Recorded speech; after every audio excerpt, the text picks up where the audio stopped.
Eu já sei o que eu vou pedir.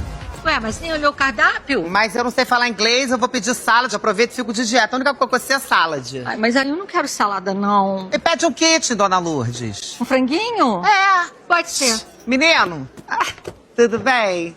Hi, can I take your order? Repeat, please. I don't understand nothing, tá? No English aqui. I want a salad. Salad for me. Salad? É.